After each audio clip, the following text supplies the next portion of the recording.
आज ब्रज में उत्सव मन रहा है, सभी नाच रहे हैं, सभी गा रहे हैं। इधर क्या होता है कि नंद बाबा अचानक से बड़े गंभीर हो गए, नाचते नाचते अचानक से गंभीर हो गए और गंभीर होकर के कहते हैं कि आप लोग ये उत्सव मनाइए और मैं जरा मथुरा से होकर के आता हूँ। क्यों? क्योंकि कंस को कर देना भूल गए थे वो। अब उनको जब याद आया तो उन्होंने विचार किया कि अगर कंस की दृष्टि पड़ गई, उसको ये पता चला कि मैंने अभी तक उसका कर नहीं चुकाया, तो ना जाने क्या वो आफत खड़ी करेगा।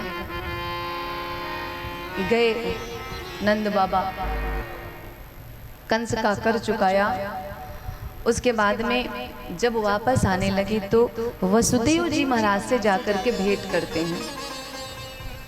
गए वसुदेव जी महाराज के पास और जा करके कहते हैं कि अहो ते देव की ही पुत्र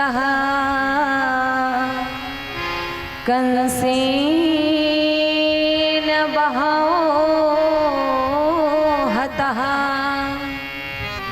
मुझे बड़ा कष्ट है वसुदेव तुम्हारे लिए, तुम्हारे सारे पुत्रों का वध इस कंस ने कर दिया, इसका मुझे बड़ा दुख है। लेकिन वसुदेव महाराज को तो पता है कि मेरा पुत्र कहाँ है। तो वसुदेव जी महाराज ने नंद बाबा से कहा कि देखो, मैंने सुना है कि आपको पुत्र की प्राप्ति हुई है और आपके गोकुल में रोज नित्य आनंद बज रहा है। नंदगर आनंद भयो जय कन्हैया, जय कन्हैया, हाथी घोड़ा पाल की जय कन्हैया। आपके यहाँ उत्सव मन रहा है, तो मेरा अपना ये विचार है कि ऐसी स्थिति में आपको अपने गोकुल को छोड़ करके कहीं जाना नहीं चाहिए। क्योंकि एक बात बताऊं, अपने बच्चों पे जब कोई कष्ट आने को होता है तो सबसे पहले माता पिता को उसका आभास हो जाता है, कुछ ना कुछ होने वाला है। नंद बाबा कहते, वसुदेव महाराज कहते हैं, इसलिए मैं चाहता हूँ कि आप अपने गोकुल को छोड़ करके कहीं मत जाइए। नंद बाबा गोकुल पहुँचे और इधर कंस ने आपातकालीन सभा बुलवाई, सारे राक्षसों को बुलाया, बिठाया और कहता है कि देखो, मेरा काल कहीं पे जन्म ले चुका है, कहाँ है, कैसा है, कौन है, ये मुझे नहीं पता, और मेरे काल को समाप्त करना है आप सबसे। एक काम करो, जाओ 3 माह के भीतर जितने भी छोटे बालकों का जन्म हुआ है पूरे क्षेत्र में, पूरे राज्य में फैल जाओ और सबका वध कर दो। आदेश दिया। तभी कंस की बहन आती है जिसका नाम है, क्या नाम है, तेज से बोलो, पूतना। आई और कहती है, कंसेन प्रहिता घोरा पूतना बाल घातिनी।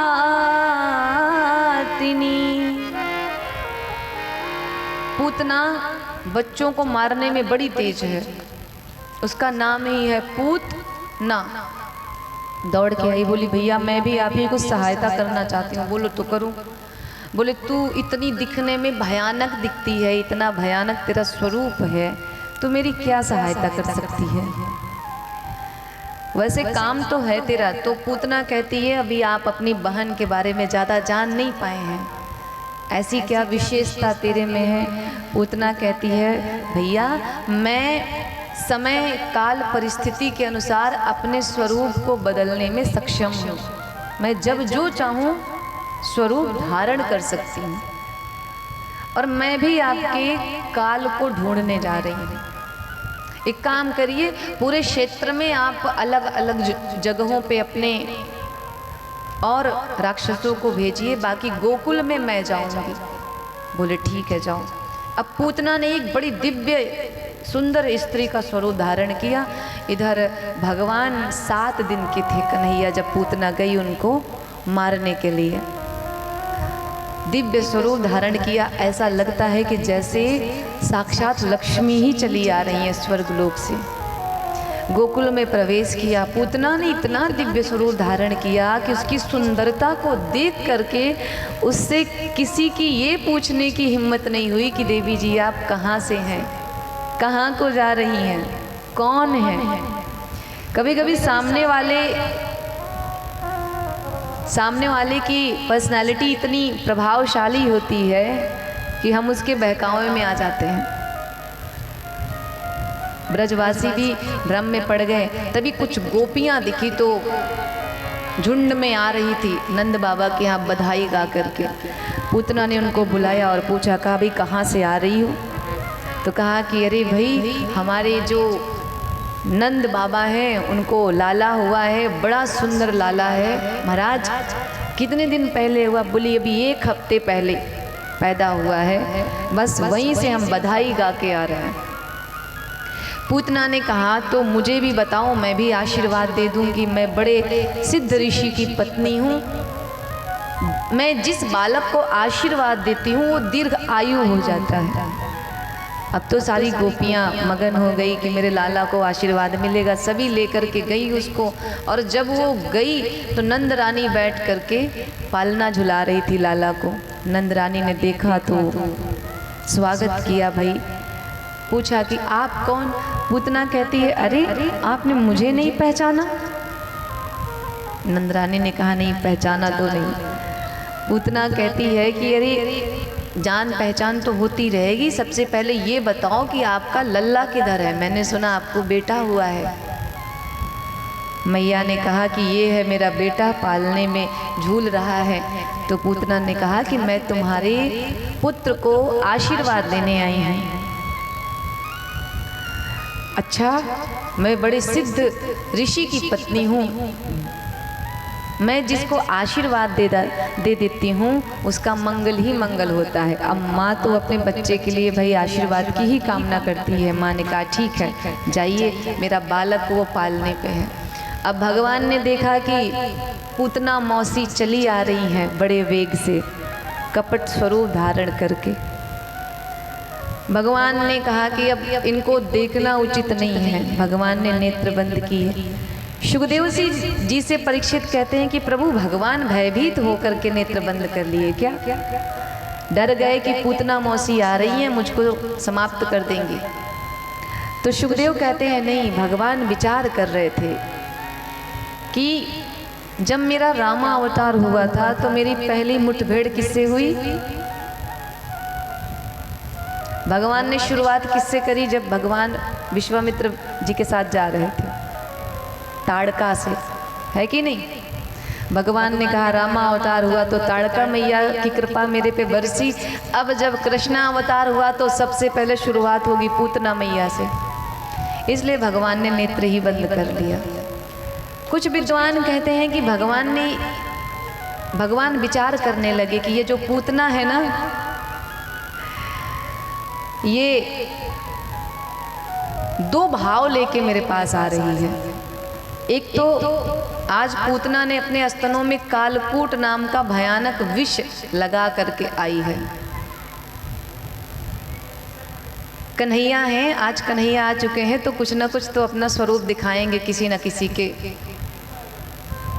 माध्यम से, इसलिए चिंता मत करिए। तो पूतना अपने स्तनों में क्या लगा के आई थी? कालकूट नाम का विष, जिसको पिलाती भगवान को। और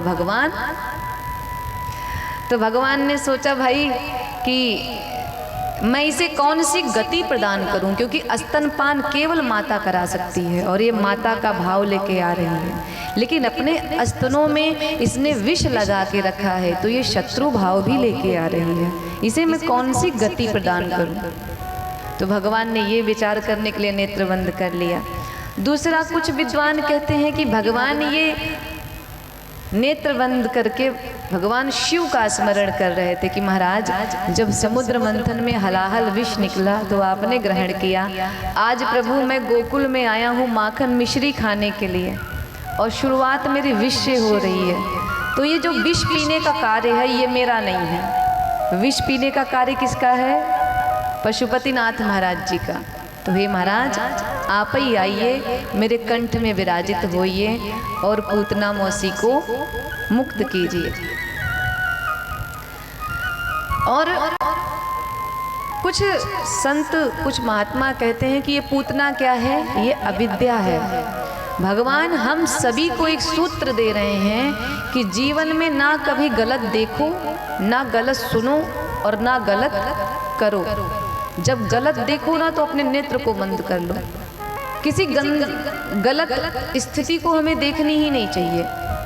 कोई गलत व्यक्ति आए तो उससे जितनी दूरी बना के रखोगे उतना ही आपके लिए बेहतर होगा। तो भगवान ने नेत्र बंद कर लिया। पूतना गई, भगवान को गोद में उठाया और अपना स्तनपान कराने का प्रयास करने लगी। भगवान बार बार छटपटाते हैं, छोड़ दे छोड़ दे छोड़ दे, पर पूतना नहीं मानती, जबरदस्ती भगवान को स्तनपान कराने का प्रयास करती है। भगवान का एक नियम है, कहते हैं मैं जल्दी से किसी का हाथ नहीं पकड़ता, और जो एक बार पकड़ लिया तो छुड़ाए नहीं छोड़ता, कब तक, जब तक कि मैं उसको मुक्त ना कर दूं। भगवान भी वही कह रहे हैं कि देखो मौसी, मैं जल्दी से नहीं पकड़ता, और देखो अगर मैं आपका हाथ पकड़ूंगा तो माता का भाव लेके आई हो तो आपको मैं मुक्त करके ही छोड़ूंगा। नहीं मानती, स्तनपान कराया। प्रभु स्तनपान करने लगे। कुछ देर तो भगवान ने बड़े प्रेम से माता के स्तन का पान किया। उसके बाद स्तनपान के, दुग्ध पान के साथ साथ पूतना के भगवान प्राणों का पान करने लगे। और जो प्राणों का पान करना प्रारंभ किया, पूतना लगी चिल्लाने, छोड़ दे छोड़ दे छोड़ दे। भगवान ने कहा अब नहीं छोड़ने वाला। क्यों? मैंने पहले ही कहा था, मैं तुम्हारा हाथ नहीं पकड़ रहा था, मुझे पता था तुम छुड़ाओगी बाद में, पर मेरी आदत है, मैंने पहले ही अपनी कमजोरी बता दी कि मैं जल्दी से किसी का हाथ नहीं पकड़ता, और जब एक बार पकड़ लेता हूं तो छोड़ता नहीं। तो अब तो मैं तुमको छोड़ने वाला नहीं हूं, अब तो मैं आपका कल्याण करके ही छोड़ूंगा। भगवान ने पूतना के प्राणों का पान किया। पूतना अपने प्राणों की रक्षा हेतु आज नंद भवन से भागी है, गोकुल से बाहर अपने वास्तविक स्वरूप में आ गई। इधर पूतना भाग करके गोकुल के बाहर गई, भगवान ने उसको निष्प्राण कर दिया। पूतना वहीं पे गिर गई। और कहते हैं कि महाराज जब पूतना गिरी ना तो 6 किलोमीटर के भीतर में जितने भी छोटे बड़े पेड़ पौधे थे सब चकनाचूर हो गए। इतना विशालकाय उसका शरीर था। 6 किलोमीटर आप समझ रहे हैं। गोकुल में हल्ला मच गया कि लाला नहीं मिल रहा।